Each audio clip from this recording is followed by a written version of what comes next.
Muy bien, amigos.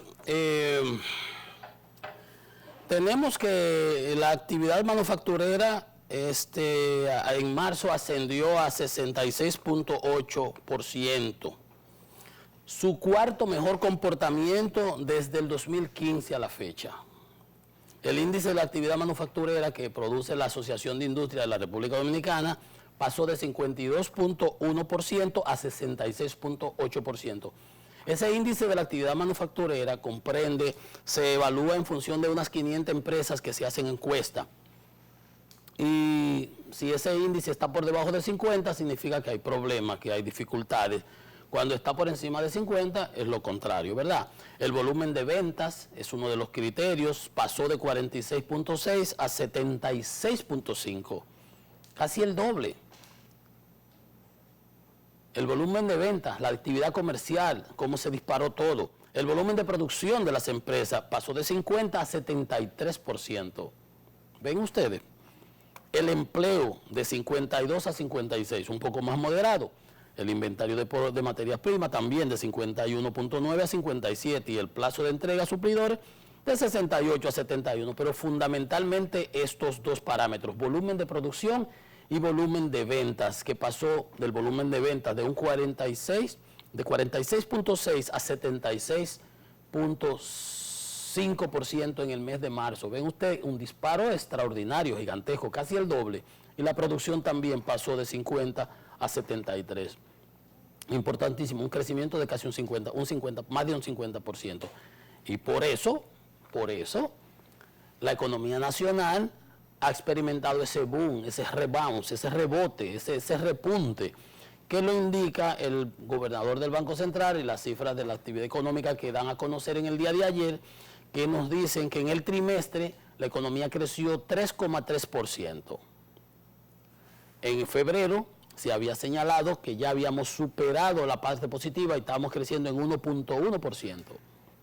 O sea que si se evalúa marzo, con el marzo del año pasado crecimos en alrededor de 10.6% porque decrecimos en 6.7% el año pasado, el promedio, ¿se recuerdan? Entonces eso significa, y el indicador mensual de la actividad económica está, como ese es el indicador, nos señala que está en 10.6%. Entonces, ¿cuál ha sido el renglón esa locomotora que ha dado el crecimiento económico en la República Dominicana? La construcción. Lo vemos ya los sectores. Cuando la pandemia, a Coprovi le produjo un documento viendo las mejores prácticas de otros mercados con todos los protocolos, porque en Suecia, en España, en el mismo Estados Unidos, en muchísimos sitios no se paró la construcción. Porque tú tienes una persona empañetando y una persona pecando las varillas y otras personas ligando y qué sé yo, tirando el cemento, no están aglomerados, no son trabajos así. Entonces, se podía haber hecho. Entonces, la construcción creció en 56.8% interanual, comparado con el año pasado. O sea, entre enero y marzo creció en un 25% realmente en este trimestre. Y eso ha hecho que la economía crezca haya disparado ya 3.3, y por eso las proyecciones que ha dado el Banco Mundial, el CEPAL, Fondo Monetario, Banco Central, es de que vamos a crecer entre 5.5 y 6% este año. ¿Ven ustedes? Entonces, los 5 sectores que crecieron en la economía, los fundamentales, los de mayor peso específico, representan el 80% del Producto Interno Bruto. ¿Y cuáles son? Las zonas francas, con un crecimiento fenomenal de 32%, la minería, 21%, veíamos las exportaciones de hierro en estos días que habían crecido de manera sustancial, el transporte y almacenamiento, 19.7%, casi un 20%, y la manufactura creció en 13.4% y el comercio en 9.4%. Crecimientos importantísimos. El sector de la construcción, señala el informe, ha venido disparándose en su crecimiento por los proyectos de vivienda que han sido anunciados. Ayer el presidente anunciaba 7.544 viviendas. Los otros días veíamos los 6 estacionamientos que estaban anunciados. En Punta Cana, en Vista Cana, el grupo Sención con el grupo Cohen, de los amigos Cohen de aquí de que son de las personas que vinieron cuando Chávez le empezaron a ocupar las inversiones y todo. El grupo Sanvil, que tiene Sanvil aquí, la Plaza Sanvil, en la Núñez en la Gómez con Kennedy, tienen este gran proyecto que estuvo el presidente inaugurándolo ayer. Vamos a verlo un poquito más en detalle. Entonces, todo esto es muestra de que el gasto de inversión también ha disparado la construcción. Proyectos que estaban detenidos han arrancado. Hasta hoteles, bares y restaurantes tuvo un decrecimiento de menos 12 cuando venía de menos 40. O sea, ha ido avanzando sustancialmente. Por eso digo, tenemos que tener cuidado con lo que se propone y con las decisiones que se tomen para no afectar este crecimiento y el turismo, como señala el ministro Collado, que esperamos para abrir unos 300,000 visitantes, no residentes, turistas. Entonces, en este marzo, el crecimiento de turistas, hablando de turismo, creció en un 16%, los visitantes del país. Y recibimos 717,000 personas en el trimestre. Excelente, comparado con de donde veníamos. Entonces, todo esto es indicativo de que vamos caminando. Hasta la agropecuaria creció en 1.6. No es gran cosa, pero veníamos de una recesión total. Entonces, las exportaciones totalizaron 2.896 millones de dólares. Y las remesas pasaron de 1.700 en el 20, que fue mucho el año pasado, 1.703 millones de dólares a 2.548 millones. Solamente en marzo recibimos casi 1.000 millones de dólares de remesa de los dominicanos. Entonces, son signos halagüeños, signos que, junto con los 12,000 y pico de millones de dólares que tenemos de reservas internacionales netas por parte del Banco Central, aproximadamente casi 15% del producto, y que da para 7 meses de importaciones. Eso garantiza que la estabilidad macroeconómica no entra en juego. Entonces es importante porque vemos esas inversiones. El presidente inauguraba, ¿verdad?, una zona franca ahí para producir pruebas PCR, 45 millones de dólares de inversión, 28 nuevas zonas francas en los últimos meses. O sea, industrias que van creciendo, el sector de zona franca ha recuperado completamente el 100% de los empleos. Entonces, todas esas son señales importantes de que la economía dominicana es fundamentalmente sana. Solamente hay un tema, que es el mismo que veíamos ahorita, comentábamos, haciendo el símil con lo que está pasando en Colombia. Y es que nosotros, como todos los países, y los mismos Estados Unidos, el presidente Biden acaba de anunciar su plan anoche para empleo y familia de 1.9 billones, el aumento de impuestos.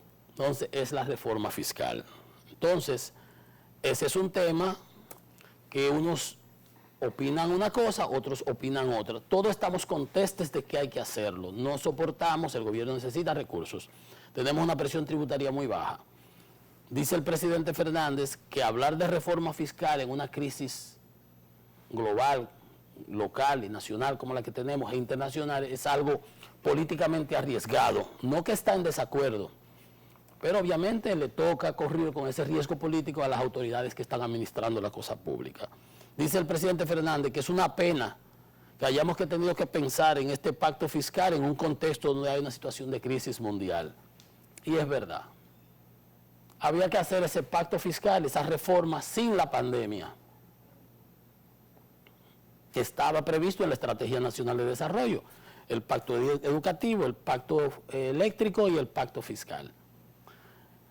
Y es una pena realmente que lo tengamos que hacer, y el presidente había dicho en estos días que era una irresponsabilidad no asumirlo este año, no empezarlo. Entonces, hay economistas, había un encuentro con la Asociación de Industria de Herrera, estaba la amiga Circe, estaba José Luis de Ramón, Magín Díaz, Roberto Despradel, todos amigos, unos decían, sí, tenemos que entrar porque que se ha ensanchado el déficit. Tenemos la deuda en un 74%, la proporción del Producto Interno Bruto. Se ha caído la economía, se han caído las recaudaciones, estamos pagando un 30% por el servicio de la deuda. El gobierno necesita recursos.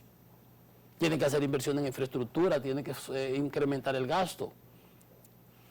Entonces, sin pandemia, hacía falta la reforma fiscal.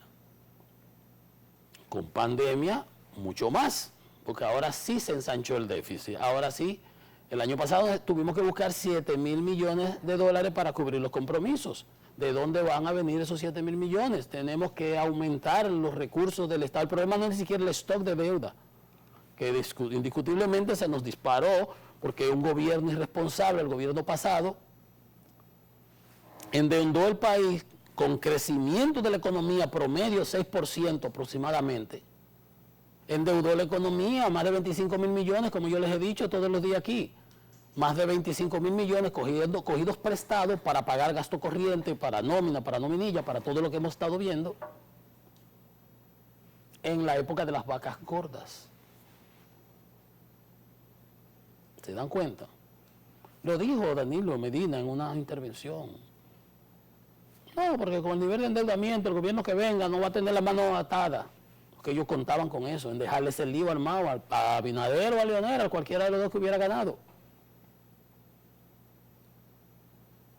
Entonces, ciertamente es lamentable que tengamos que hablar de reforma fiscal en este contexto. Ahora hay que hablar.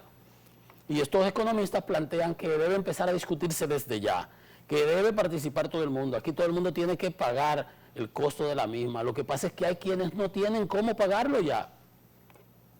Entonces, Seara Hatton, el ministro de Economía, dice que hay que mejorar la calidad de la vida de la gente, que ese es el tema fundamental y que hay que mejorar la calidad del gasto, en donde se necesita y dejar de gastar donde no se necesita. El problema es que eso es muy subjetivo también. Después que los recursos entran, bueno, usted ya no sabe para dónde cogen, para dónde se van, pero definitivamente que la voluntad, el ahorro, el existe, la racionalización y el seguimiento que le va a dar la ciudadanía obligará a cualquier gobernante a tener que modificar esa estructura de cosas. Pero entre lo que la chava y viene, hay que hacer una reforma que sea integral y que todos los sectores paguen, porque hay impuestos que son regresivos, hay impuestos que son progresivos, hay impuestos que afectan más a un determinado quintil, afectan más a los ricos, afectan más a los pobres y los que somos asalariados no tenemos la manera de escaparnos.